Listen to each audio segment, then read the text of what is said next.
In this video, we'll be taking a look at 3 college football games happening on September 10, 2022. Welcome back to Cash Out Sports. Let's dive right into it. Oh, and don't forget to subscribe and to click the bell icon to get notified as soon as these videos get released so that you have more time to plan out your bets as we provide these videos on a daily basis. I can guarantee that you'll have all the important information that you'll need on these 3 college football games after fully watching this video.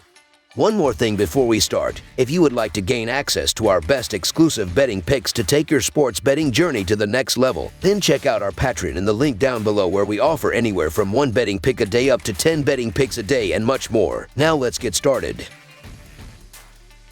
Tennessee versus Pittsburgh. The 24th-ranked Tennessee Volunteers will be trying to pick up their first road win of the season when they face the 17th-ranked Pittsburgh Panthers in a battle of top 25 teams on Saturday afternoon. The Volunteers are coming off a 59-10 win over Ball State as 37-point favorites. The Panthers are coming off a 38-31 win over West Virginia as 7.5 points favorites. Pittsburgh is 3-0 in 3 games against Tennessee. The Panthers got a 41-34 win over the Volunteers when they met last season. The Tennessee Volunteers take their high-flying offense on the road this week to Pittsburgh in one of only 3 matchups in Week 2 of ranked opponents. The Volunteers were every bit as advertised as in their blowout win last week over Ball State. Compiling nearly 600 yards of offense and 59 points, the Panthers will have their hands full defensively, especially after almost losing at home to West Virginia. Pitt's defense did manage 3 sacks but also allowed 190 yards rushing. That's something Josh Bell will look to exploit after Tennessee ran for over 200 yards themselves. Both defenses are suspect.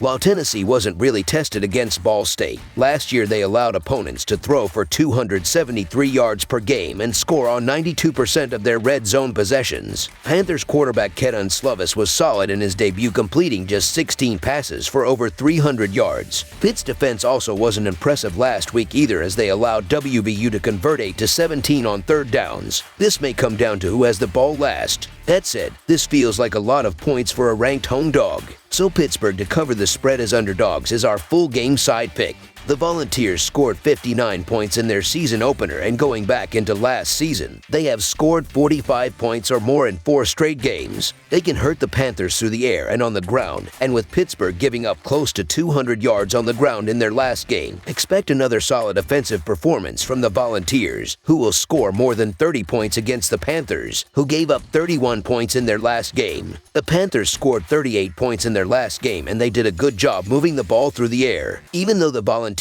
played well defensively in their last game, they gave up a lot of yards through the air, so expect the Panthers to score enough points to push the score over the total. The Volunteers played over the total in their last 7 games, while the Panthers played over the total in 8 of their last 10 home games. Over the projected total is our full game total pick.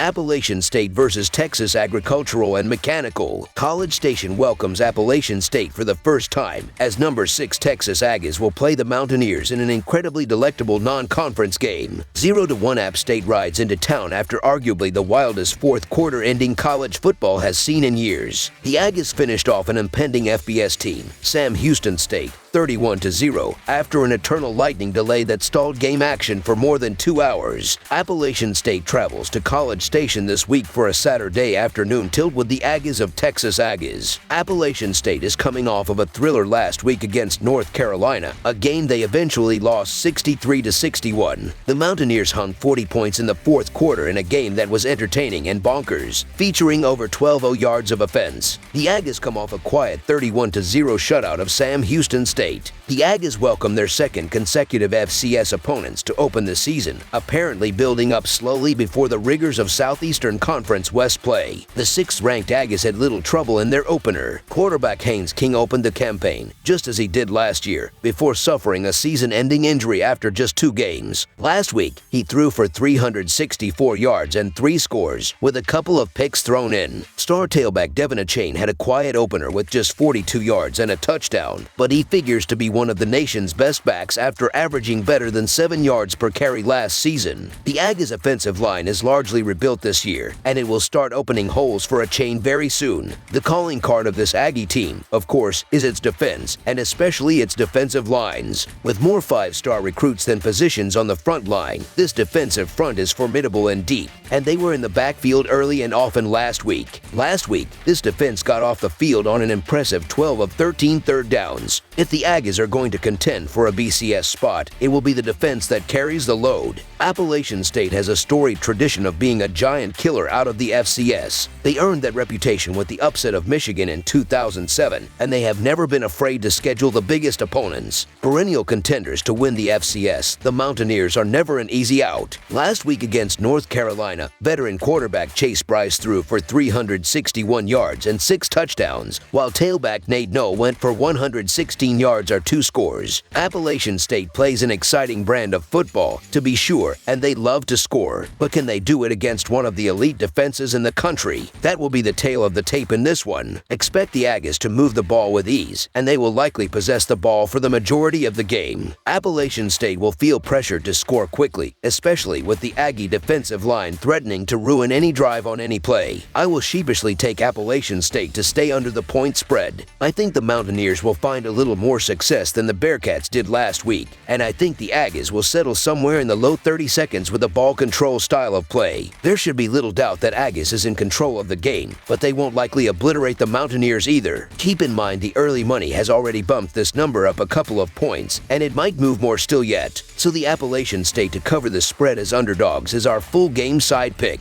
App State can score. Texas Aggies has a Southeastern Conference offense led by a national champion coach with an offensive mind. There will be points, and the Maroon team will have more, but stopping Chase Bryce will be a challenge for DJ Durkin's boys due to his mobility. An extension of plays to allow those track stars at wide receivers to lose defenders. As for the defense, they will have a long day in that Texas heat. Over the projected total is our full game total pick.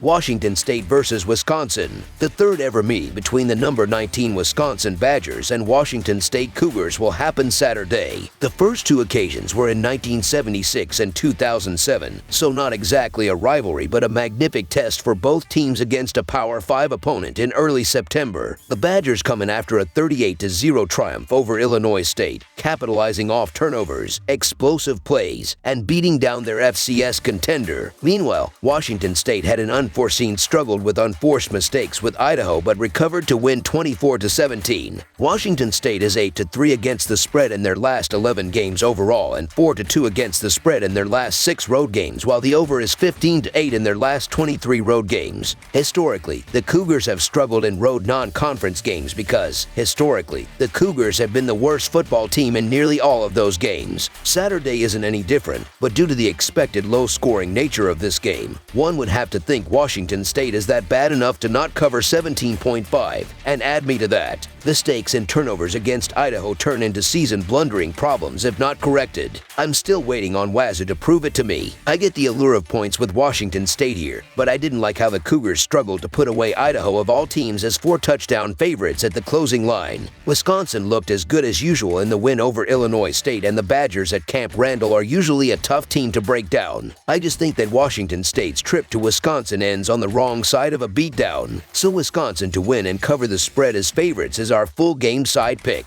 The Badgers will do their best to run the clock down and control the game. That is their mantra under head coach Paul Chryst. Expect a low-scoring game with hard-nosed football, turnovers, and Wisconsin wearing down an insatiable Washington State pass rush by running Braylon Allen and Shea Malusi, who combined for just under 200 yards relentlessly. The game will be over quickly. It'll finish up in 2 hours and some change. Under the projected total is our full game total pick.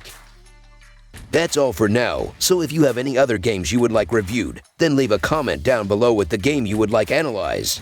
Subscribe to our channel, leave a like on this video, and we'll get to it as soon as we possibly can. We would also love to hear your opinion on the picks presented to you in this video, whether you agree or disagree with them, so leave a comment down below and do let us know.